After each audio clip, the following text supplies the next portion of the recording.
Malapit ko pinakikilala ko ng babae mong nakalikan. Nandito po siya. In-invite ko ng Rosario sa Reno Hotel as a surprise para sa inyong mag-asawa. Kuya Gabriel, parang nakatawa ka dyan. Ikaw parang nagsabi sa akin, ikaw ang konsyaba ko. Para ipakilala sa kaawang ko ng babae mong minahal, bago ko yung former wife mo. Kapamilya, palakpakan natin. Ako na babaeng minahal niya, nahalikan niya. Kanyang ina. Mrs. Florencia Garcia.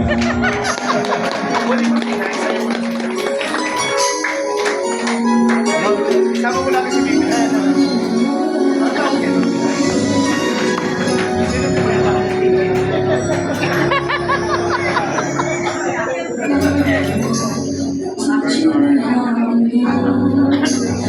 Kayo tandaan ko sa'yo kaya.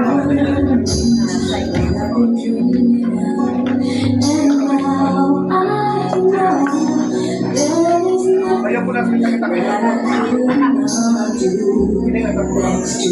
Inay, ang sayong yan ay tandaan ng pasasalamat ni Rafi sa inyo. Kayo yung unang babaeng minahal niya, kayo rin yung unang babaeng nagmahal sa kanya, kayo po rin yung unang babaeng nahalikan niya, at kayo yung unang babaeng nakahalik sa kanya ng bata pa. Kaya naman, bilang isang idolong babae sa buhay ni Rafi, tagapin niyo po kanyang taus-pusong pasasalamat sa inyo. Up to this moment, nandito kayo para kay Rafi. Maraming salamat, Inay, sa pagmamahal, sa suporta, lalo bigay sa salitang sakripisyo. Kung wala po kayo, Inay, at ang inyong asawa, the late Mr. Rosino Garcia, wala po kaming Rafi dito ngayong oras na ito. Kaya naman, Rafi, tandaan ang pasasalamat ko sa unang babae kong minahal.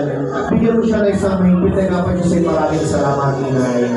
Mga kapamilya, pala natin si Rafi kasama kanyang first girlfriend.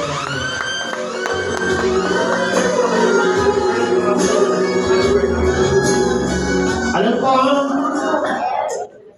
Annalena, I know na you have an idea already who I'm referring to.